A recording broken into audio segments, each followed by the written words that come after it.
My name is David Rabie. I'm the co-founder and CEO of Tovala, and Tovala is a smart countertop oven that's paired with a meal delivery service.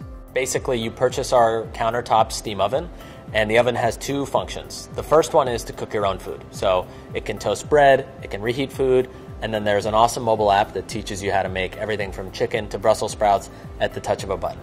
What makes it really unique and awesome, though, is that we have a meal service that's designed for the oven.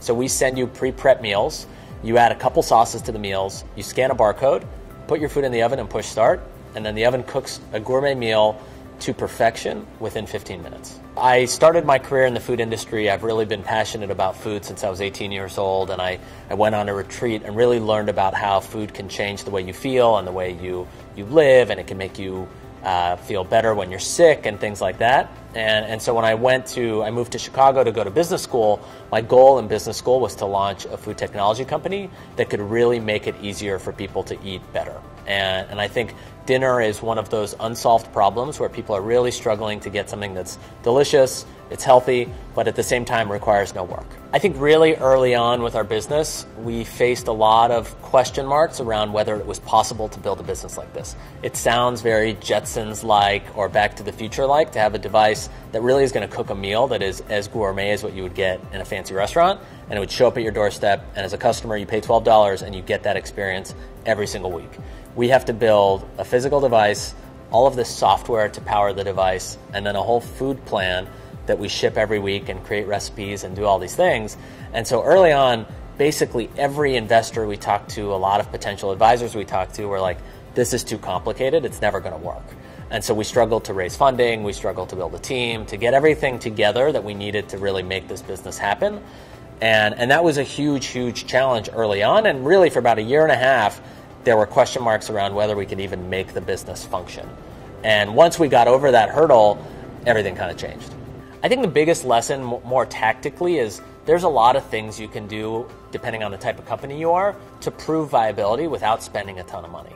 So for us, it really meant, how do we get an oven to cook a meal at the scan of a barcode?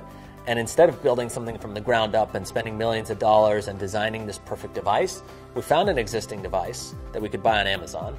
We modified it with a circuit board and an app and a barcode scanner. We designed one recipe ourselves. We made the food ourselves in the kitchen, but then we could show up at meetings and say, hey, look, here's a device. It looks roughly like what we're going to sell.